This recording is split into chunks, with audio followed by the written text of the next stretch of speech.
Bonjour les enfants, j'espère que vous allez bien. Aujourd'hui, on va voir les voyelles en arabe. Les lettres de l'alphabet arabe sont des consonnes qui, pour pouvoir être prononcées, ont besoin de voyelles appelées en arabe harakat. Ces voyelles apparaissent sous forme de petits signes que l'on écrit au-dessus ou en dessous des lettres. Ils se répartissent en 4 grandes familles. Les voyelles courtes, la voyelle muette, les voyelles longues, les voyelles doublées. D'abord, on va commencer par les voyelles courtes. Al-harakat al-qasira. Les voyelles courtes sont les voyelles de base. Ils sont au nombre de 3. Fatha, kasra, damma. Chacune de ces voyelles a une écriture différente et produit un son différent. Prenons la lettre ba comme exemple. La première voyelle, la fatha, produit le son A et se présente sous forme d'un accent que l'on place au-dessus de la lettre ba. La lettre ba avec la fatha se prononcera ba.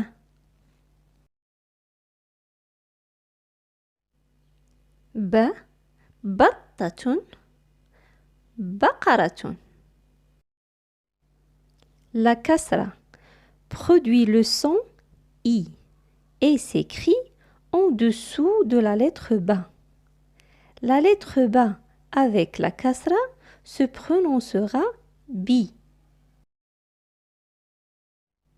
Bi, bitariq, bint.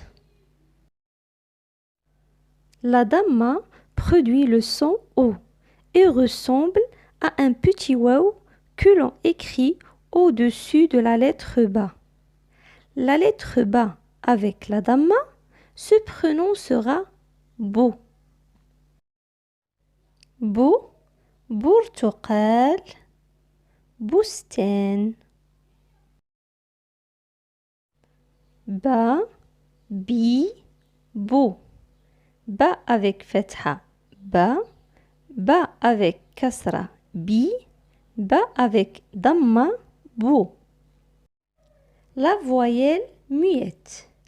Il n'y a qu'une seule voyelle muette. Le soukoun. As-soukoun. Elle est représentée par un petit cercle au-dessus de la lettre.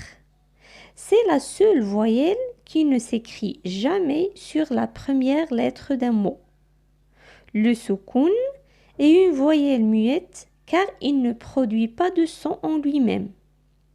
Si une lettre est accompagnée d'un soukoun, on entendra seulement le début de celle-ci.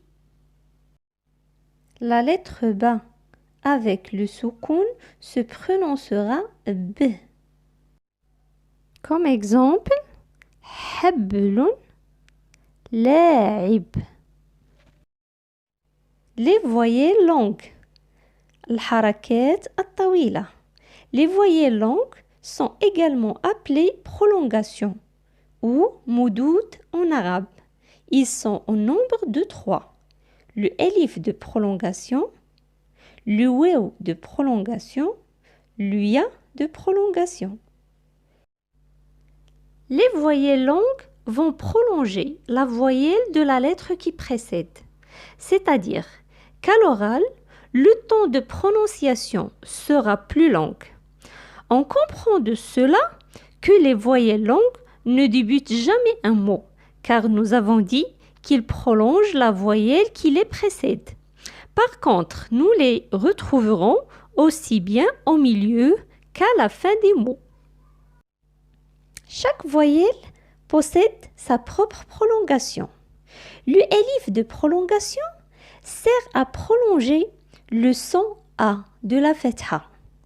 Si la lettre ba porte un fatha, ba, et qu'il est suivi d'un elif de prolongation, elle se prononce ba. Par exemple, babun. Le waw de prolongation va prolonger le son O produit par la damma. Si la lettre ba possède une damma, bou, qui est suivie d'un waw de prolongation, il se prononce bou. Exemple, boumetun. Le ya de prolongation sert à prolonger le son i de la kasra. Si la lettre ba possède une kasra, bi, et qu'il est suivi d'un ya de prolongation, il se prononce bi. Exemple, abi. Les voyelles doublées. Les voyelles doublées sont appelées en arabe tanwin. Elles sont au nombre de 3. Tanwin al-kasr, tanwin al-dhamm, tanwin al-fath. Il faut savoir qu'un tanwin ne peut pas être au début ni au milieu d'un mot. On le retrouvera toujours à la fin d'un mot. À l'oral, le tanwin est comparable à un noun avec un soukoun. Tanwin al-kasr se prononce in. Tanwin al-dhamm se prononce un. Tanwin al-fath se prononce an. À l'écrit, le tanwin est représenté à la fin d'un mot par 2 voyelles identiques, l'une à côté de l'autre. Ben, bun, bin. Observez le mot bint. Se termine par des voyelles doublées.